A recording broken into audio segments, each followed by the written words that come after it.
السلام عليكم ورحمة الله وبركاته. لمن أقيارتي توبان سلامي عشر كان عاو كسب سيهاي سيدان تسكبارك أن أحر لهن وميشان تسكبارك مركي كمبيوتر وحكا قدقو كله حبك أغفور لهن مركا الكمبيوتر كان هذا واحد دقاقة وكلية وعيتاي وواحد كسمينا ريكوردينج كمتيشي ستوديو 8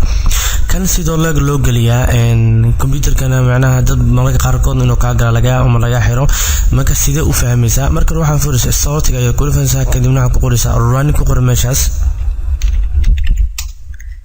kadib marka run ku qortid waxaad arkaysaa meesha in ku qoran tahay command-kaas ay ku qoraysaa gb-edit.msc ayaad ku qoraysaa kadibna okay ayaa leedahay waxa ku soo furmayo page ayaa ku soo furmay meeshan kan yar dhinac iskaga sikay marka waxaad u jeedaa in ku qoranta meeshan username configuration kadib waxa imaanaysa meeshan administrative template ayaa imaanaysa kadib meeshaas ayaa furaysa waxaad ka dooranaysaa markaan system ayaan tagaynaa meeshaas waxa u jeedaa mataqaana control alt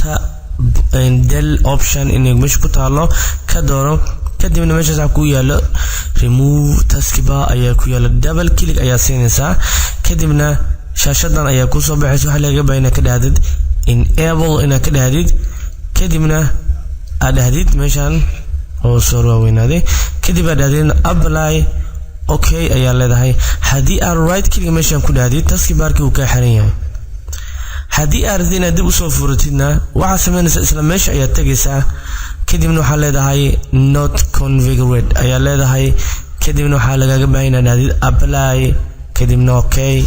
right click dhaadid sidaas ayaa u sameeysan kartaa marka dadka inta ka xir laayeen habka loo xirano baro